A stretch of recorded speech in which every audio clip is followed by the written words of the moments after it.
Hey everyone, welcome to my channel. तो आज हम करने वाले हैं एरिया, पढ़ने वाले हैं कि एरिया क्या होता है, एरिया का क्या फार्मूला होता है स्क्वायर और रेक्टेंगल का। तो सबसे पहले मैं आपको बताना चाहती हूँ कि एरिया का मतलब क्या होता है। सपोज करो ये आपका एक रूम है, ठीक है। इस रूम में आपने बेड भी डाल रखा है, आपकी ड्रेसिंग टेबल भी है, आपकी एक अलमीरा भी है और एक चेयर टेबल भी रखी हुई है। तो दैट मीन्स आपके इस रूम ने बहुत सारी चीज़ ऑक्यूपाई कर रखी है, बहुत सारी स्पेस कवर की हुई है। तो जब हम इस एरिया को निकालते हैं, इस स्पेस को बताते हैं कि भाई इस ये कितना बड़ा रूम है कि इसमें इतनी सारी चीज़ें हैं, है ना। तब हम क्या करते हैं, तब हम निकालते हैं एरिया। ठीक है। अगर मैं कहूँ कि आपके रूम में जो फ्लोर है उस पर कितने टाइल्स लगेंगे। सपोज करो आप अपने घर को रिनोवेट करा रहे हो, ठीक है। तो आप चाहते हो कि भाई मैं अपने जो फ्लोर के टाइल्स है ना उसको क्या करूँ, चेंज करूँ। तो आपका जो मिस्त्री होगा ना वो पता क्या करेगा, वो ना इसका एरिया नापेगा, वो ना इसका एरिया नापेगा कि इसमें कितना एरिया है और उसके हिसाब से बताएगा कि इतने टाइल्स आपके होने चाहिए। ठीक है। तो हम एरिया जब हमें पता चल जाता है तो हम उसके अकॉर्डिंग बता सकते हैं कि कितने टाइल्स की हमें ज़रूरत है। ठीक है। तो एरिया का क्या फॉर्मूला होता है। तो एरिया ऑफ स्क्वायर क्या होता है, एरिया ऑफ स्क्वायर का मतलब होता है साइड स्क्वायर। साइड स्क्वायर या फिर आप इसको लिखो साइड मल्टीप्लाई साइड, दोनों ही तरीके सेम हैं। सपोज करो मैंने आपको यहाँ पे 9 सेंटीमीटर की एक साइड दी है, ठीक है। स्क्वायर की प्रॉपर्टी आपको पता होनी ज़रूरी है कोई भी क्वेश्चन करने से पहले। एरिया करो या पेरीमीटर करो, अगर प्रॉपर्टीज नहीं पता है तो उसको पहले आप सीखो। ठीक है। प्रॉपर्टी क्या होती है, प्रॉपर्टी होती है स्क्वायर की सारी साइड इक्वल होती है। अब मैं प्रॉपर्टी क्यों बता रही हूँ, क्योंकि मैंने यहाँ पे सिर्फ एक जगह साइड लिखी है। आप कहोगे भाई बाकी की साइड कहाँ है, राइट। अगर आपको प्रॉपर्टी नहीं पता, लेकिन अगर आपको प्रॉपर्टी पता है तो you will be able to find out the answer easily. तो यहाँ पर मेरे पास एक साइड गिवन है 9 सेंटीमीटर और मुझे प्रॉपर्टी पता है, तो मैं इजीली क्या करूँगी, इसमें वैल्यूज़ पुट करूँगी अपने फॉर्मूले में।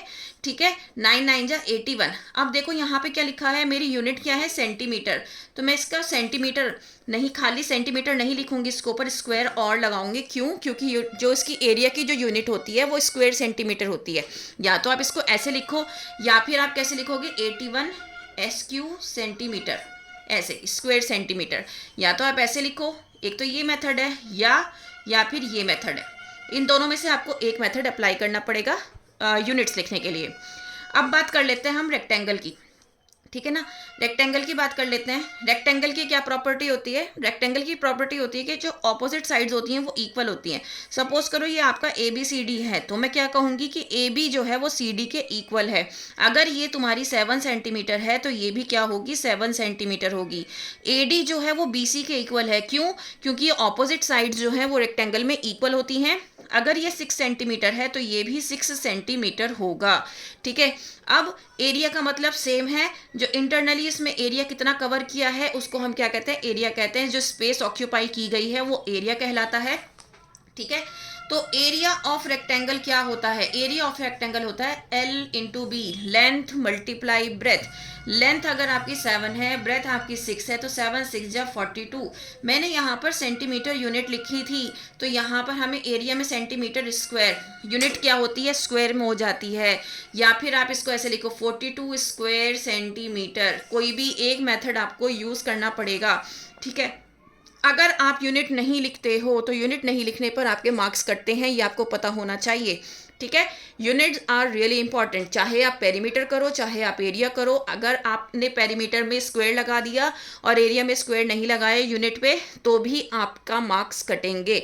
तो आपको क्या करना है, अपने मार्क्स को बचा के रखना है। एक बात का ध्यान रखना है, पेरीमीटर में हम सिर्फ सिंपल सेंटीमीटर लिखते हैं और एरिया में हम सेंटीमीटर स्क्वायर लिखते हैं। स्क्वायर सेंटीमीटर में आपका आंसर आता है। उम्मीद करती हूँ ये बेसिक चीज़ें जो हैं आपको एरिया और पेरीमीटर से रिलेटेड आपको समझ में आई होंगी।